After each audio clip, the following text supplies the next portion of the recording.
Hello everyone, there is Anjali Gupta, Assistant Professor in RK College of Pharmacy, Prayagraj.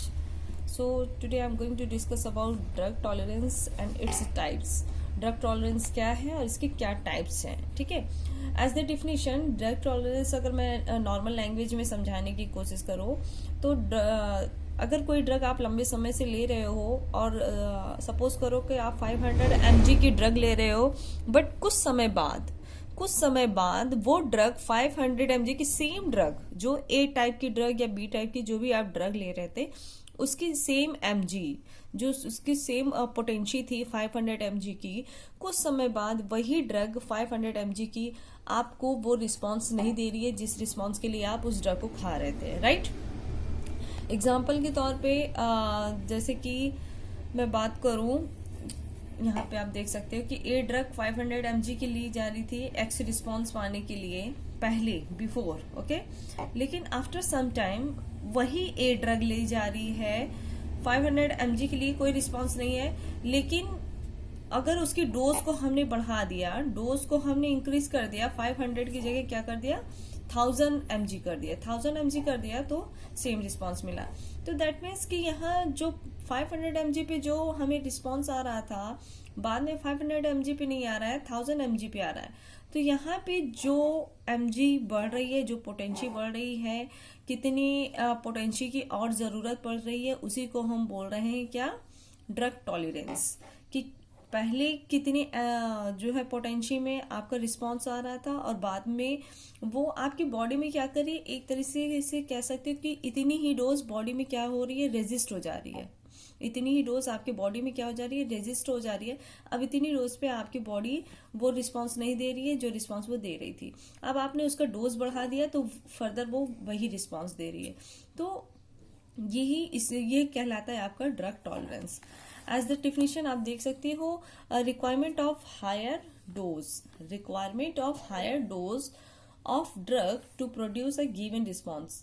किसी भी response को बढ़ाने के जो आप डोज किसी भी रिस्पॉन्स को पाने के लिए जो आप डोज को बढ़ा रहे हो, वही आपका क्या हो रहा है, ये ड्रग टॉलरेंस कहला रहा है। मैंने ब्रैकेट में लिख रखा है higher than earlier. Higher than earlier का मतलब जितना आप पहले ले रहे थे उससे ज्यादा डोज आप बढ़ा दे रहे हो, हायर कर दे रहे हो, higher than earlier. That means कि डोज आप बढ़ा दे रहे हो, वो आपका कहला रहा है ड्रग टॉलरेंस, ठीक है। एक और डेफिनेशन आप देख सकते हो, when we take any medicines in frequent interval और rapidly, then after some time the drug and that dose will be tolerated by our body.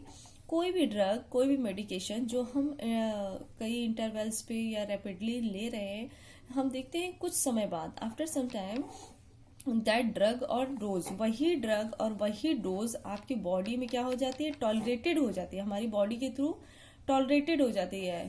That means now that drug and that dose, अब क्या जो drug है और dose है will not be able to produce same effect. अब वो drug और वही डोज आपके लिए सेम इफेक्ट शो नहीं करेंगी as it was use to given earlier. This phenomena is called tolerance. इस फिनोमिना को हम क्या कहते हैं, टॉलरेंस। कि उतनी ही डोज पे अब वो आपकी बॉडी में सेम इफेक्ट नहीं दे रही है, इसी को बोलते हैं हम टॉलरेंस, राइट। एग्जाम्पल के थ्रू मैंने आपको पहले ही समझा दिया। नेक्स्ट अगर हम इसके टाइप्स की बात करें तो टाइप्स ऑफ टॉलरेंस में natural tolerance, acquired tolerance and cross tolerance. तो सबसे पहले हम डिस्कस कर लेते हैं नेचुरल टॉलरेंस।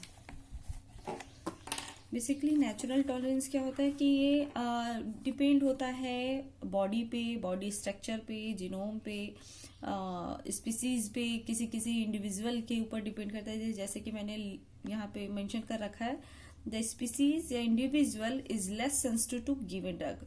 कुछ स्पीसीज या कुछ इंडिविजुअल ऐसे होते हैं, जैसे हमने आपसे कहा कि पर्टिकुलर ए पर्सन को 500 mg की हाइपरटेंशन की ड्रग चल रही है, एम्लोडेपिन, ठीक है सपोज।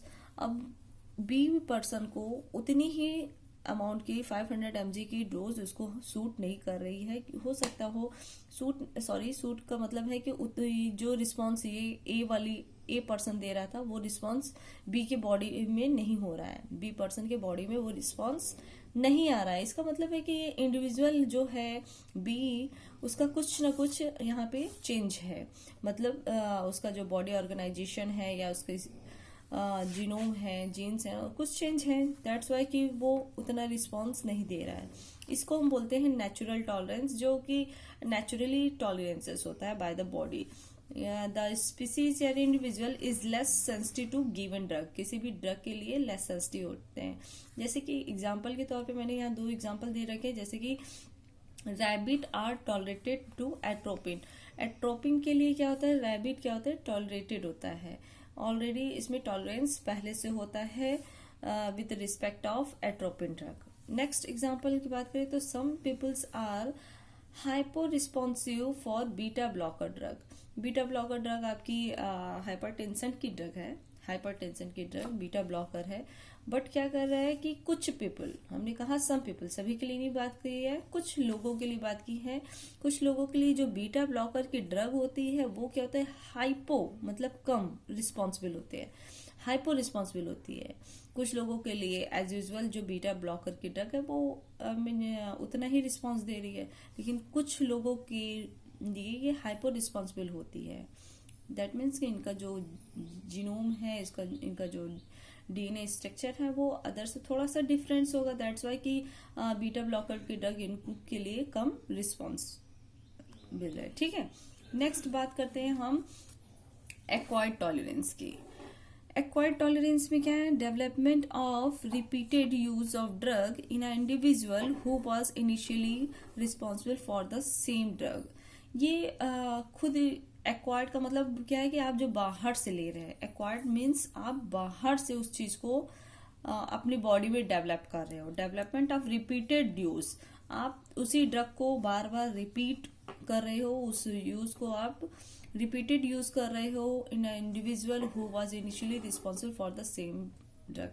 पहले क्या होता है कि उस जिस ड्रग को आप बार बार कंजप्शन कर रहे हो, उस ड्रग के लिए क्या हो रहा है कि पहले तो आपको थोड़ी ही अमाउंट में इफेक्ट शो कर रहा था, बट अगर उसी को आप बार बार ले रहे हो और वो लंबे समय तक क्या हो रहा है कि आपने उसको लेना शुरू किया, तो पहले जितने अमाउंट में वो इफेक्ट शो कर रहा था, फिर धीरे धीरे क्या हो रहा है कि आपकी बॉडी में टॉलरेंस डेवलप हो जाने की वजह से वो उतने ही पहले जैसे अमाउंट में, पहले उतने ही डोज में वो उतना रिस्पांस नहीं दे पाएगा। जैसे कि एक मोटा मोटा एग्जांपल लेते हैं, अल्कोहल।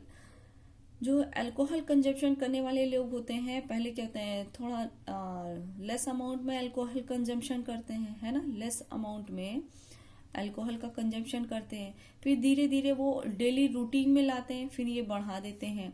जितने में ले रहे थे उतने में उनका काम नहीं चल रहा था, रिस्पॉन्स नहीं आ रहा है। अब फिर कुछ समय बाद ये डेली रूटीन में ला रहे हैं, अब जितना उन्होंने बढ़ाया था उतने में भी रिस्पॉन्स नहीं हो रहा है, उनका काम नहीं चल रहा है, तो वो डेली डेली क्या आ रहे हैं, अपनी टॉलरेंसी को बढ़ा दे रहे हैं, अपनी मतलब ड्रग के कंजप्शन को वो धीरे धीरे बढ़ा रहे हैं। ये क्या कर रहे हैं, एक्वायर कर रहे हैं, मतलब खुद से ये बढ़ा दे रहे हैं। सीएनएस डिप्रेसेंट है, कुछ ड्रग होती है जो सीएनएस डिप्रेसेंट है, उसे आप कंटिन्यूअसली ले रहे हो कुछ समय तक, उतने ही डोज पे तो वो रिस्पॉन्स शो करेगी, लेकिन आफ्टर सम टाइम उतने ही डोज पे वो रिस्पॉन्स शो नहीं करेगी।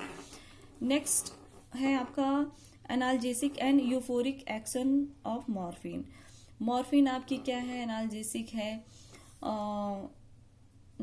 क्या है, एनाल्जेसिक है। तो कंटिन्यूअसली मॉर्फिन का भी यूज अगर आप कर रहे हो एज अ एनाल्जेसिक, तो अभी लेस अमाउंट पे या लेस डोज पे तो ये मॉर्फिन आपके एज अ एनाल्जेसिक वर्क कर रही थी, बट अगर आपने रूटीन में ले लिया तो वो आपके बॉडी के अंदर मॉर्फिन टॉलरेंस हो जाएगी। जब वो टॉलरेंस हो जाएगी तो फर्दर आप उतने ही अमाउंट में, सपोज 10 mg ले रहे थे पहले आप, तो बाद में कुछ समय बाद जब रूटीन बन गया आपका 10 mg फिर आप ले रहे हो, तो उतने ही अमाउंट में आपको एनाल्जेसिक इफेक्ट नहीं शो कर रहा है, आप उसको क्या कर रहे हो 50 mg बढ़ा दे रहे हो, तब आपको एनाल्जेसिक इफेक्ट शो हो रहा है।